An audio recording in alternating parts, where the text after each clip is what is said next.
Hello,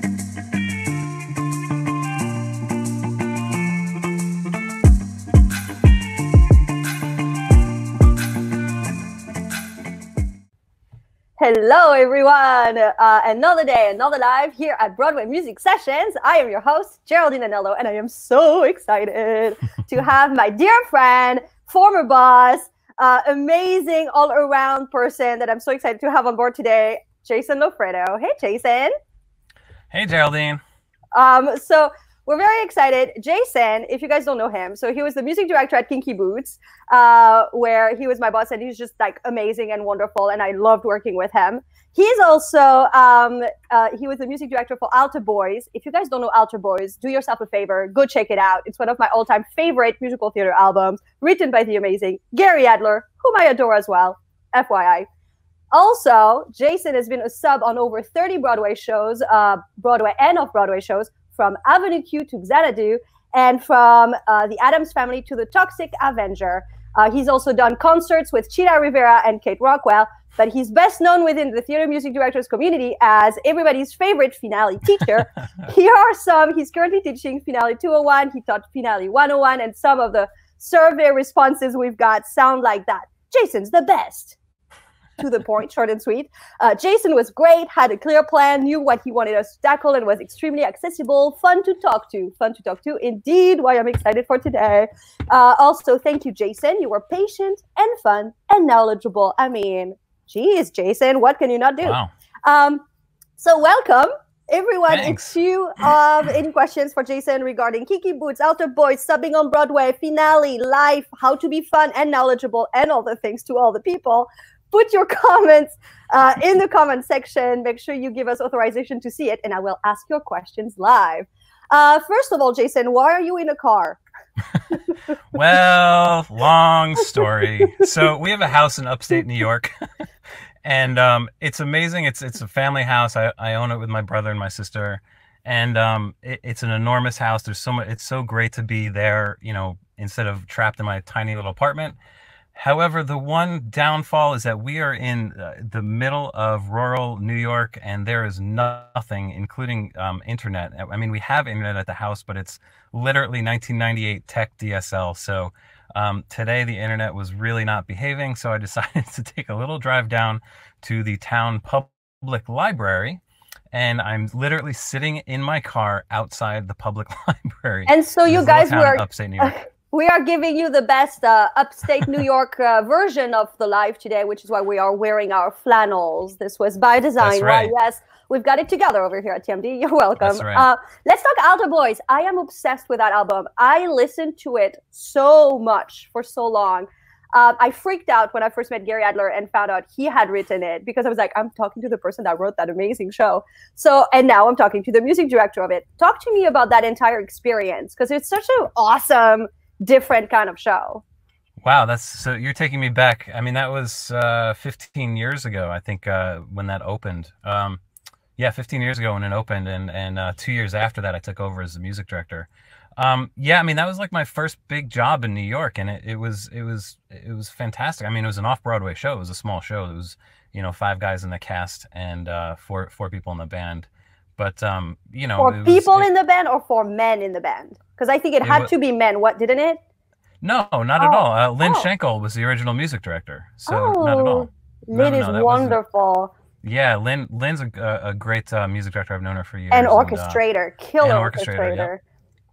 And no, she was the original music director. She was actually the only female on the stage at the time. So, you know, 5 guys, drummer, guitar, and a key 2 player, who was Matt Gallagher, who opened that show. And then Lynn was the music director. So she was sort of upstage, front and center, the only female on the stage. But but that was great. I mean, that was my first big gig in New York, and you know, I learned so much about you know, the industry in New York, about how it works with musicians, how, you know, even things like subbing and all this stuff. So wait, so I want to, what is it you learned? I know lots of people want to know.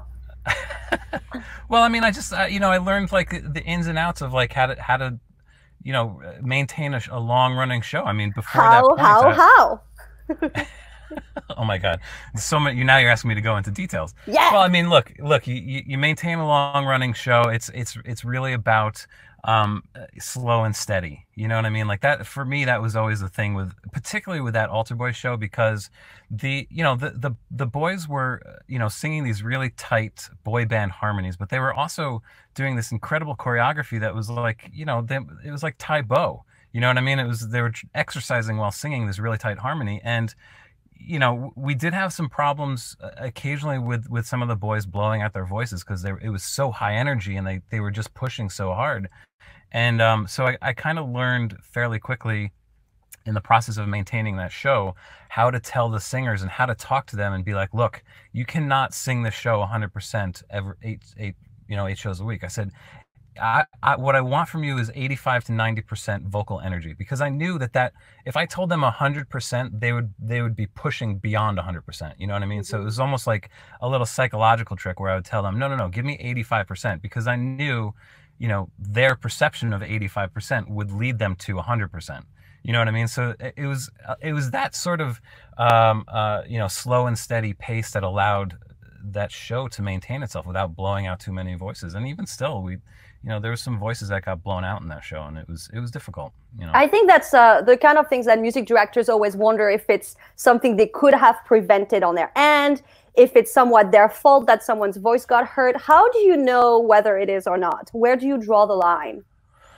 I mean, there's definitely a difference between, a tired voice and a ruined voice. You know what I mean? Like a tired voice, you can tell, that they've got, usually they've got a good portion of their voice is still there.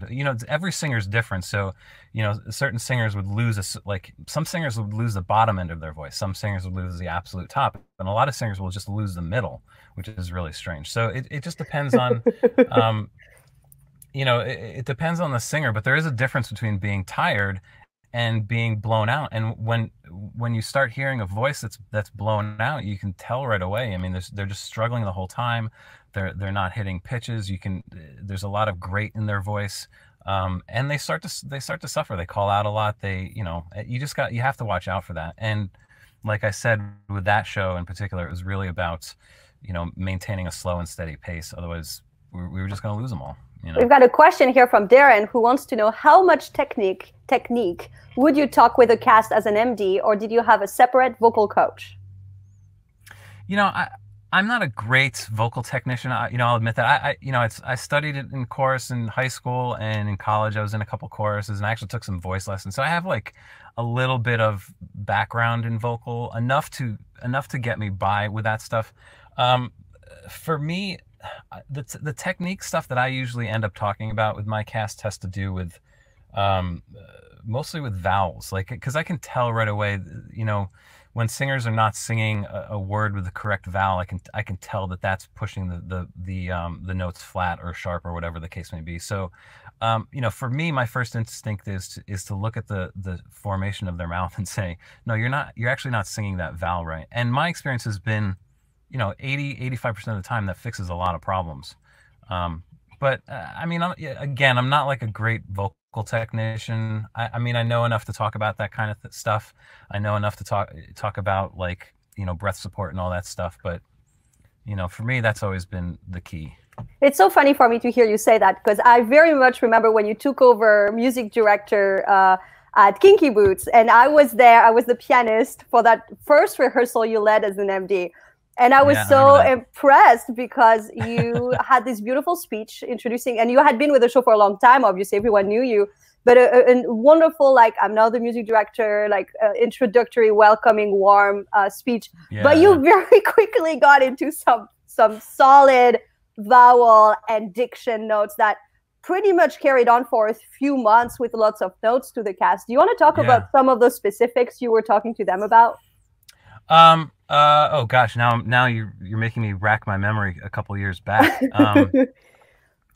Specifically in that rehearsal, I mean, I think, it's certainly the ah vowel. I know I talked about the ah vowel a lot. It's certain words, particularly when we're singing pop music, we tend to sort of modify vowels a lot for certain words. And, that type of, modification, it works stylistically a lot of times if you're a soloist, but particularly when you're singing in a group. Like if you think about it, if everybody's trying to stylize a vowel on a melody in a group setting, it's not going to work, because you're going to have, like, you know, eight or nine or 10 different people singing the word a different way with a different vowel, and it just doesn't blend at all. So it was almost like I remember having to go through, and I think it was particularly the ah vowels where it was like, guys, just say ah. I want ah. I don't want ah or e or whatever it was. You know what I mean? And you know, it took a while, I think, for them to sort of you know, incorporate that into the show every night. But I think it made a difference. Because yes, because well, what's interesting is by that point the show had gone on for years, and a lot of the ensemble members had been with the show from the beginning, because it was such a wonderful environment to be in that nobody left. And so, of course, when you've done a show for 5 years, your vowels are not exactly the first thing you think about, are they? No, not at all. And you know, it's interesting. I love that cast, and including all the people that had been there from the beginning. And but this is true about that cast, or pretty much any other cast that's been around for a long time. It's always the original people that have been there forever that have the most difficult time, you know, transitioning to doing something a new way, because obviously they've been doing it a certain way for so long. And you know, I've always found it easier to work with replacements in a cast, you know, than with original cast members. But you know, I think we got there with Kinky Boots. It was a fun journey, but I think we made some good progress on that front.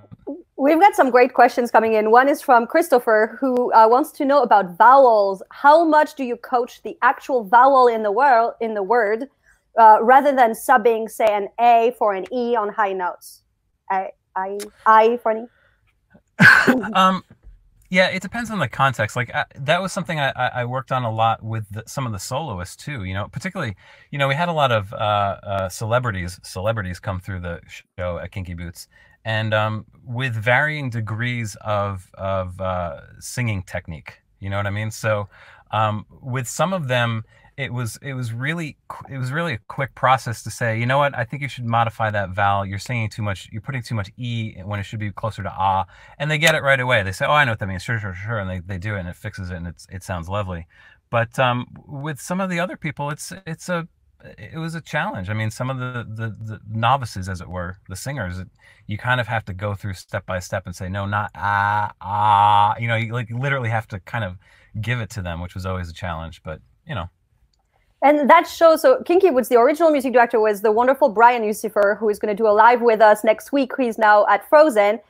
Then Will Van Dyke, the associate at the time, took over as music director, went on to do Pretty Woman, and then you took it over. And this, the reason I'm setting this up is because Christopher has a question, which is, what is the introductory speech and info that you present to a cast when you first work with them? You know, that position is tricky. Yeah. There's a show that's been going on with wonderful people, and now you're in charge, and you are in charge, and it is your show. Let me tell you something. Like, I remember that day. Like, you were there, right? You were at that rehearsal. I remember that day, and I don't think, you know, because I'd been a sub on the show. I subbed on Key 2. I subbed as a conductor, you know, and then I was the associate, and then, you know, and even through all that process, I was still, you know, I was working with singers as the associate. I was working with some of the principals as they were coming into the show, blah, blah, blah. But I have never been as nervous as I was on that show as I was doing that. I was a little nervous for you. I was like, oh. I mean, it's like, because I knew I knew, okay, there's, you know, 9 or 10 people that have been with the show from the beginning. Here we are 3.5 years later, or whatever it was. And they have this new face, this new music director, and he just called a music rehearsal for the first time. They haven't had a music rehearsal in, like, you know, 6 months or something. And it's like, you know, you can just see them like all, you know, sort of like, oh, what's this going to be about? Yes. You know what I mean? Fact. And it was no joke. It was challenging, but I nailed it. I remember being so proud of you and so impressed, because I felt like it could not have gone any better. I was too. You know, it sort of felt like, you know, stepping out in front of a train. It's like, here I am. I'm going to do it. I'm going to stop this train. I'm going to stand here. Exactly. Here's a question from Nancy. Can we hear a bit about conducting from the keyboard? You know, interestingly, I was thinking about this the other day. Every show that I've conducted on Broadway has been a keyboard conductor book. I've actually never conducted a show with a stick. I would actually really love to, but it's just something that's never come around my way, so I've never done it. Conducting from the piano is just something that I've always been comfortable with. You know, most of the shows that I've done, even before I came to New York, or before I sort of made my way in New York, were conducting from the piano shows. So it was something that I was always used to doing. It definitely takes a different type of skill, you know. It's a lot of, you know, this type of thing where you have to, you know, you're playing and then you're using your head, and then sometimes you're using your right hand, sometimes you're using your left hand, sometimes you're sniffing cues. You know, it's like you feel like an octopus sometimes trying to, you know, patch changes with your feet and all that, you know. Talk for yourself. I have never felt like an octopus. No. However, a clown, maybe sometimes, yes. Maybe clown school would be a helpful add-on skill. Well, Geraldine, and I just want to mention, I mean, you did an amazing job conducting Kinky Boots as well. I loved it. I loved it. I lived for it. Oh my God. It was a lot of fun, right? It was so fun. But you talking about doing this reminded me of a story where I get a chance to really make fun of myself. So you're all welcome. So when you like sub and conduct a show, the person who's doing it will teach you how to do it. So Jason, you taught me, you sat down with me and you showed me the score and you said, here's why everything is marked and here's all you need to know. And those meetings take about 2 hours per act for every single show. And so then after that, there's another meeting about, do you have any questions? So I went to you for that last meeting and I was like, listen, in this moment, I don't understand. It says cut off, but I'm playing with my right hand. So like, how am I supposed to cut off? And you're like, use your left hand. And, you know, you blew my mind. The way you said that right there is probably exactly how I said it. Because that sounds exactly like me. Use your left hand? And I felt so silly, but I genuinely, by that point, there was so much of this that I forgot that I had this available in that one moment. That was it. There was like 300 cues or so, but that was the one I forgot. So, and I actually, don't think... So let me just back up a little bit and talk about Altar Boys, just because of it kind of relates to that exactly what I told you. It's a funny story in itself. So let me take a couple minutes to tell you this story. So at one point in Altar Boys, we had a cast member that had been with the show forever. It was the guy playing Abe, and Abe starts the very last song of the show. It's called well, the first lyric is "One Beam of Light," and I'm blanking on the name of the song actually. But, you know, it's this very tender moment. Like he has been fake writing this song throughout the whole show or throughout this whole process or whatever. And there's all this stuff that happens, everything happens. Then he finally, you know, they're coming back together and he comes to the piano with a sheet of music and he unfolds it and he says, I'm going to play the song. He's sort of like, you know, this is the song I wrote. Do you mind playing it for me? Great. So we get to this thing, and mind you, this he's been in the show for like a year and a half or something. And so I play the intro. It's this very nice little, you know, subtle little piano intro, right? And he turns around, he walks down stage, and I get to the point where he's supposed to be singing, you know, after 4 bars. Nothing. Nothing. He turns around, he looks at me, he turns to the audience, is like, I'm really sorry. I'm really, like he said this to the audience. I'm really sorry. I'm really nervous. Just hold on 1 second. And then he walks around, he turns around, walks back to me at the piano. I'm like, you know, directly behind him. And he says, I said, do you want to start again? He says, yeah. So I did the whole thing again. He turns around and he didn't know what the lyric was. Right. So he finally stops again. He says, I'm really, really sorry. He comes back to me and he goes, what's the lyric? And literally, just like I said to you, I go, one beam of light? I love those like stories. He was like, that happened. I was like, you idiot. You've been singing this song for like a year and a half. It's one beam of light is the first lyric. What's wrong with you? It happens. I feel like I've heard a version of that story so many times from actors down the line. It never happens in the beginning. It's always when you've done it for so long and all of a sudden you're like, where am I? Who am I? What am I doing? What is this? That happened at Kinky Boots once. I feel bad about this one. So Marcus Neville, who played George, was on the same floor as us in the dressing room backstage, and we always used to chit chat before the show, me and Marcus and whatever. And one night we were talking about the show itself, and we were talking about a couple of the lines that he had in the show, and I don't remember which line it was, but we were talking about one line in specific, and we were sort of analyzing the line and like talking about it and everything. Oh no. And you know, he says, ha ha ha, now that we've talked about it, I'm probably going to screw it up. I said, nah, you'll be fine. You've been doing it for 4 years. Sure enough, it was like later in the second act, I think. He comes out on stage, totally messes up that line that we've been talking about backstage for like 15 minutes.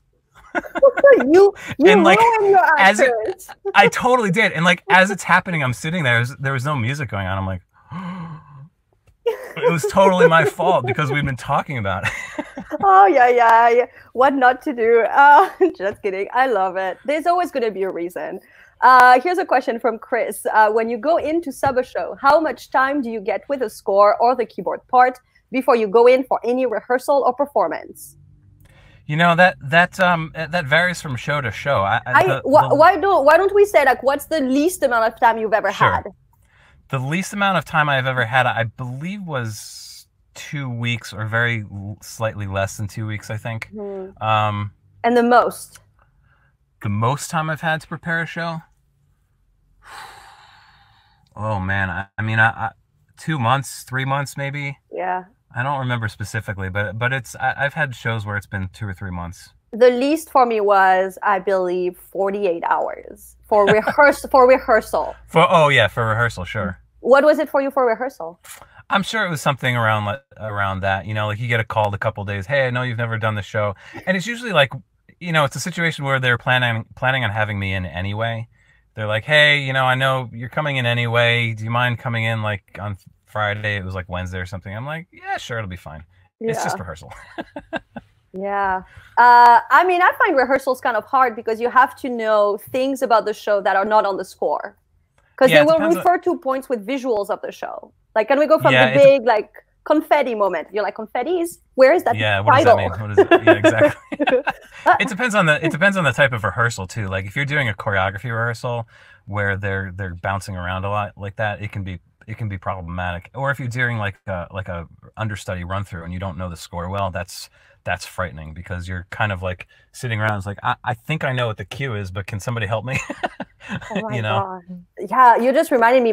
My very first big rehearsal in New York City was the off-Broadway version in the tent of Natasha Pierre and the Great Comet of 1812.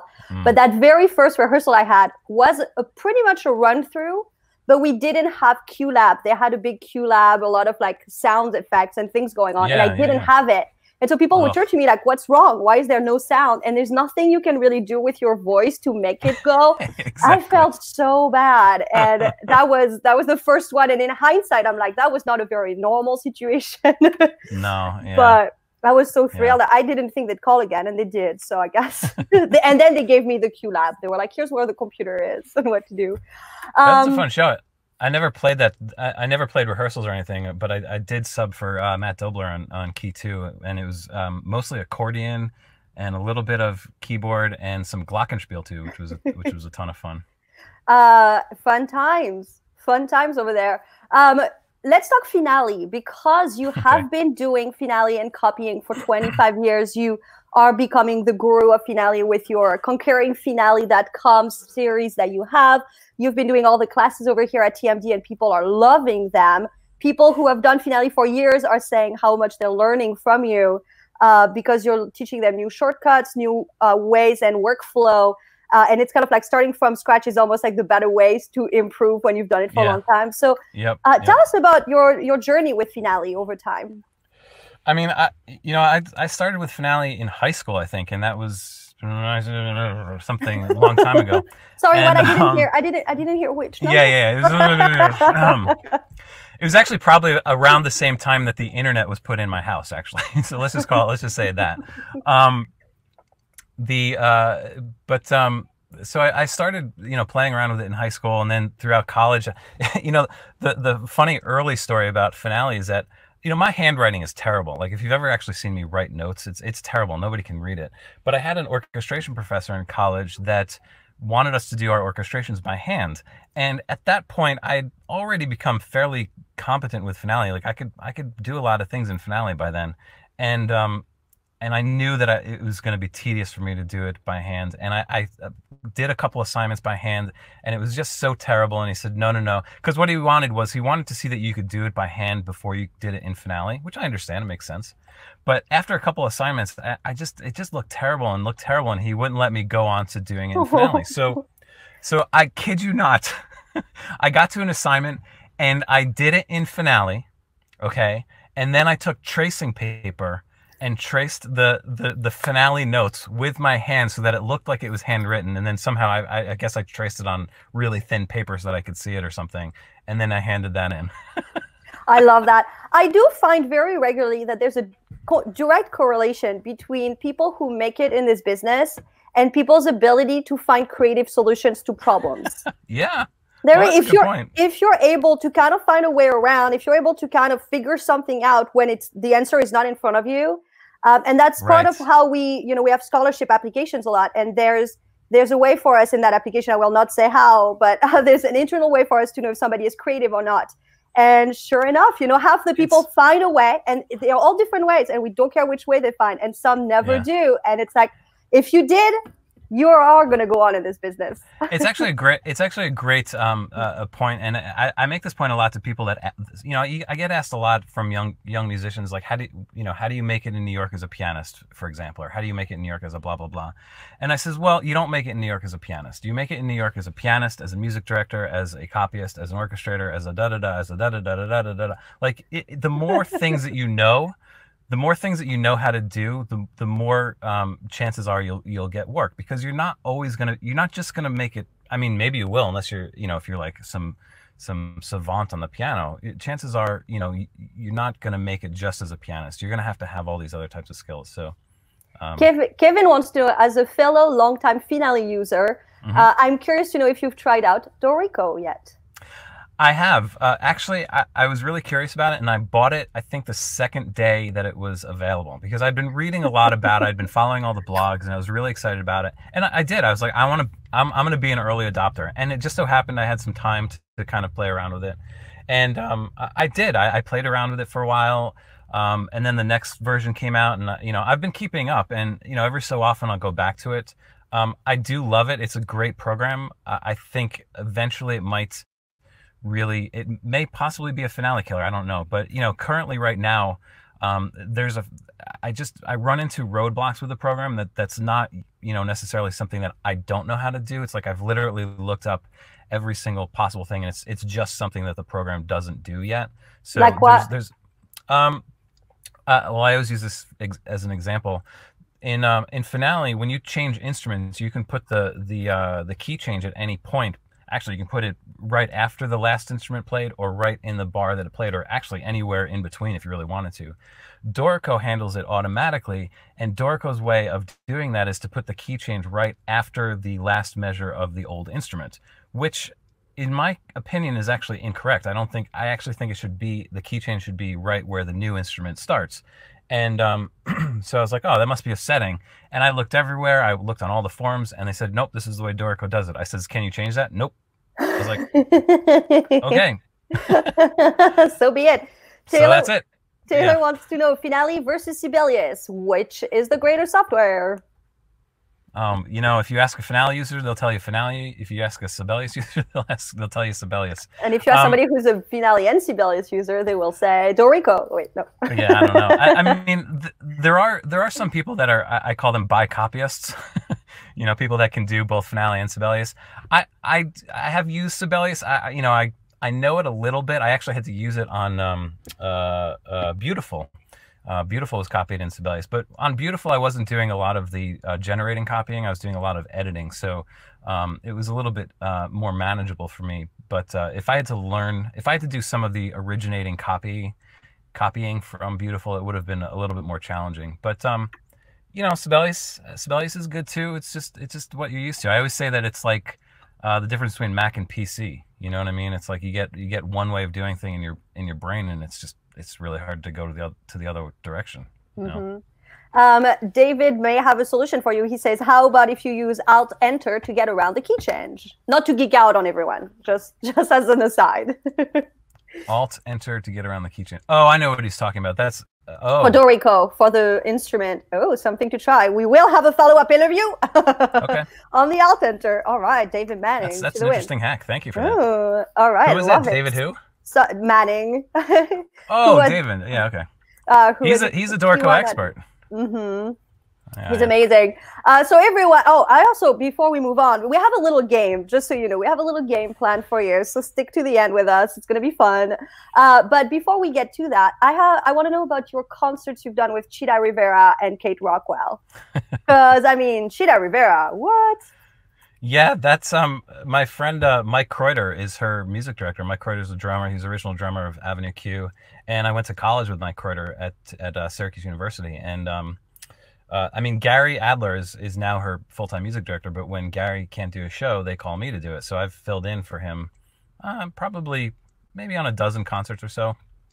I love working with her. She is, I mean, talk about good people. She is just like, she's one of the kindest human beings, you know, on the planet. And she treats everybody as if they're family. I mean, you know, it's before every show, she has the band, you know, it's usually a trio, just me, Mike, and a bass player. And she has the band come to her dressing room, and we have this little powwow for about 5 minutes, and we just kind of talk and just, you know, she likes to be in the presence of everybody before we do a show, and it's really quite amazing. She's like 86. It's unbelievable. You know, I mean, if the world wasn't closed right now, she'd still be doing concerts. I love it. So let's move on to our game. Oh yes, no, sure. Tell me. Oh, as you asked about Kate too. Kate's a great friend of mine, and you know, the funny story about that is that the first time I did her gig was on about 3 days notice because something happened with her music director, and she had this gig that was like 3 days away, and I was like, okay, just send me the arrangements. And she sent me like some music that wasn't really arranged, and I was like, oh no. So I managed to cobble. What did it look like? It looked like there was some things in progress, but like most of it hadn't really been done yet. And so I really scrambled my butt off to get that done. And you know, we had a great show, and then she did another one, and then we started talking about the album. And I you know, if you want to go get the album is fantastic. That's so great. Congrats on that album. Thanks. Let's have a little game. So everyone, for this Sure. game, we're going to add another flannel into our flannel-inspired interview. Here's Flannel Sarah. Hi. Hey, Sarah. How Hi, is Sarah. it going? It's good. You're in my flannel, also in upstate New York. So Sarah, what is the name of our game? So the name of our game is Geraldine and Jason have some fun stories that revolve around bourbon. Oh yeah, why bourbon, everyone? Because bourbon is the drink of choice on Broadway, and basically if you get on Broadway and you drink alcohol, at some point you will be drinking bourbon. Good to know. You know, I should add that this game would have been a lot more fun if I could have been home in the log cabin on the internet over there, because we have a fireplace, and I was planning on having a bourbon in hand at the fireplace. We had a whole plan. We were gonna have like I had to bourbon drive home, shots. so I had to switch to seltzer for this game, unfortunately. But so we're pretend it's bourbon. We're gonna be sharing some bourbon stories with a 1-minute timer. And it's going to be awesome. And bourbon in theater stories. Feel free to add yours, you guys, in the comments. Feel free to answer some of the prompts. The more bourbon stories, the better, because bourbon Broadway makes sense. Here we go. Who's first? Perfect. Geraldine, it is your turn to go first. I know. So the first question is, what is the best bourbon gift, or most has a good story to go with it, of a bourbon gift? Bourbon gift. Go. So there's this tradition on Broadway to give or receive bourbon, bottles of bourbon. So every time I've subbed on a show, I've always given a bottle of bourbon to whomever gave me a chance to be a sub on anything. But the best bourbon gift I've ever received was from my band at Renaissance off Broadway, where they all got together and got together to give me like this amazing bottle. It wasn't actually bourbon, it was whiskey, but it was Japanese whiskey, and it tasted damn good. And so I kept it in the pit, and we would drink it after the Sunday matinee show all together. And that was just such a fun time every time. So my best memory with bourbon gift.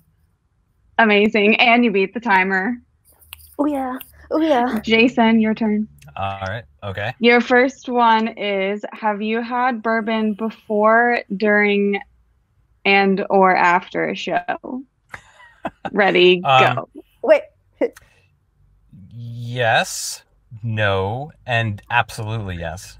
The first yes is sometimes you'll have just look. I don't usually like to drink while playing a show, and certainly while conducting a show. I don't drink anything, but sometimes you just have a little taste of something just to see what it's like. During a show, no. But my bourbon story about during a show is Rock of Ages, which is one of the most fun shows that I ever played. Takes place in the bourbon room. So there you go. And then, of course, after the show, I mean, everything's fair game after the show. Well, of course. Well, y'all are doing great with this timer situation. Pressure is good for us, though, right? Okay, Geraldine, what is your best bourbon hang story? Best bourbon hang was at Groundhog Day. I went in to sit in, and it was a day where Michael Gassetta was conducting, David Holstenberg was watching, and Howard Jones, the amazing Broadway contractor, was playing. And so at the end, Howie, who's always so wonderful and sweet, was like, well, Geraldine, will you join us to have some bourbon? Which, when you're just watching a show, it's always like a treat when you're asked to do that.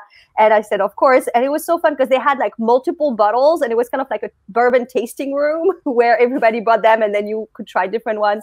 So we had quite a few. And then at the very end, everybody was leaving, and it was just me and another band members. And at the last minute, I think we both needed to go to the bathroom. And the next thing we know, we're in the basement, and we hear the guard go, okay, I'm about to close. And we're like, oh, we're about to be closed inside. So we ran off, trying to like really hurry and say, we're here. And so we get out of the street, and Howie looks at us like, what happened? Because we're like cracking laughing. And he's like, what did I miss? That's a pretty good time. Time's up. Nice. Right under the button there. On the buzzer. Okay, Jason. Now, what is your best bourbon gift that you've received or given? Best bourbon gift. So, I love my band at Kinky Boots was so fantastic, and Paul Adamy in particular, the bass player, who I absolutely adore. He was one of those guys that was sort of big on like giving a gift every once in a while, and I think it was it my birthday or Christmas, or I don't remember exactly the occasion, but for whatever it was, he brought up a bottle of bourbon for me, and I was like, this is amazing. And this is not all that interesting of a story, except for the fact that I did actually open that before the show just to kind of taste it. I knew I wasn't going to have a lot of it, but I tasted it, and I swear to God, that was the strongest bourbon that I've ever had in my entire life. And I had like just a tiny little taste of it, and I was like, oh my God, am I going to be okay for the show? Whoops. I just want to put it out there that I was, but that was the strongest bourbon I've ever had, and it was mighty tasty. You remember what it was? Oh, not off the top of my head. I wish I did. All right, well, that's okay. Time was up anyway. Okay, Geraldine, moving on, right? Okay, your wildest bourbon memory. Oh. All right, so this is Winter Garden. We're at the end of an evening show. I'm having bourbon with some of the band members, and then me and another sub, who I will not say because this story is a bit embarrassing for us, maybe. We stayed and continued having bourbon. Now, we did not know that there was a rule that we were supposed to be out of the building within an hour after the show. And I don't know why that rule is in place. All I know is that it got to midnight while we were having bourbon, and all of a sudden we heard like really loud from above. And I kid you not, we both thought immediately it's a ghost telling us to leave. We're like, we're crazy. Why would it be ghost? So we carried on, and sure enough, we hear it again, like so loud. We freaked out, ran out the building, went onto the street like, are we okay? Are we okay? So the next day we hear, well, first of all, you were supposed to like be out. So then we learned the rule, never did it again. But also we heard that actually there were ghosts in the Winter Garden. We just never knew. So possibly we had a ghost encounter with bourbon. Amazing. You're so good at this timer situation. I love it. Perfect timing. Great. Okay, Jason, are you ready for your next one? Sure. I guess. Where's the coolest place that you've had bourbon? Coolest place. Okay, so I don't know if this place is really cool per se, but I think it's really interesting. At some point, the tour of Kinky Boots was reopening. The non-equity tour, I think that was reopening, and they hired me to come in for a week or so to just kind of help reset the show and everything. And they flew me to Paducah, Kentucky, which is in the middle of nowhere in Kentucky. And I went there with DB, who's the associate director, and Rusty, who's the associate choreographer, and the three of us were, spent 3 or 4 days teching the show and all that stuff, and just kind of doing that. And one night, the three of us went to the bar that was in the small hotel around the corner from the theater, and we had bourbon in Kentucky, which I thought was really cool. I mean, we're in Kentucky, we're having bourbon in this really nice little niche hotel, and it was really good. It was really good bourbon, and it was with DB and Rusty, who I love. So it was a fantastic little place to have bourbon. Oh, perfect. I think I may have probably been to that bar. There's only one bar in Paducah, right? Probably. Okay, Geraldine, last one for you. What's your best bourbon celebration that you've had? All right, best bourbon celebration was with you, Jason.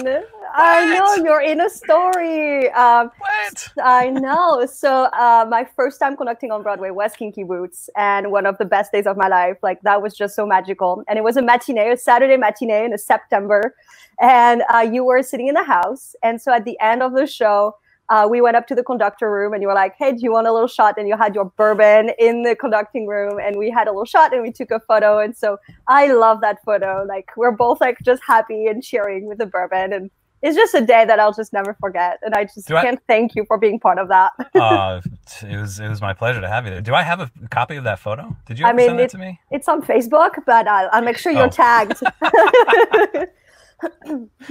All right, last one. I'm looking forward to this one, Jason. Oh, boy. What is the weirdest thing you've done with bourbon? Well, uh-oh. This is weird slash nerdy. So a good friend of mine, and who's another music director. I'm not going to name names because I feel like they would be mad if I outed them. But a good friend of mine and 2 other male music directors, the 4 of us, used to get together at my apartment and sight read through barbershop quartets. Oh. But the caveat to that was that we would always be drinking while we were doing it, and so bourbon heavily played into those harmonies, those evenings. Yeah, exactly. And we're literally sight reading barbershop quartets. You know what I mean? The 4 of us, and my friend is actually really good at this, and he writes arrangements and everything. And so like he had all these arrangements for us to do, and it was fantastic. But as the night wore on, you started getting a little bit more bourbon. The tuning started becoming a little more suspect. The timing was a little bit, and it just turned into like we just laugh about the whole thing by the end of it. But love it. Yeah, bourbon while what a barbershop great story. Barbershop quartetting. I love the alliteration going on. Bourbon. Broadway barbershop quartet.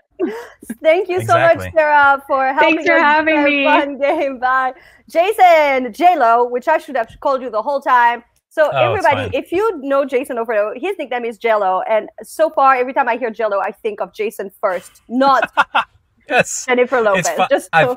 I've finally made inroads with a nickname. You have made it. Thank you for joining us. Thank you for being awesome. Thank you for just. Of course. Yeah, I'm just going to repeat myself on the awesomeness. So.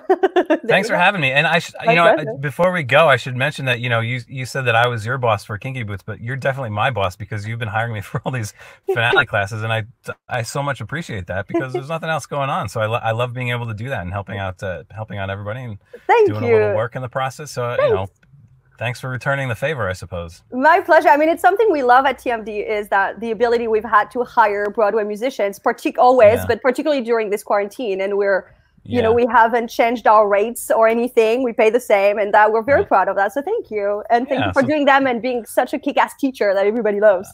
Oh, thanks. Well, thanks for setting it up, and the Facebook page itself is amazing. I mean, it's just been blowing up the last couple of months. So congratulations. Thank you. Thank you. See you on the other side. All right. Thanks, Geraldine. Bye, Jello. Bye, everyone. See you tomorrow for another live at 4 p.m. with Cynthia Meng. Bye, guys.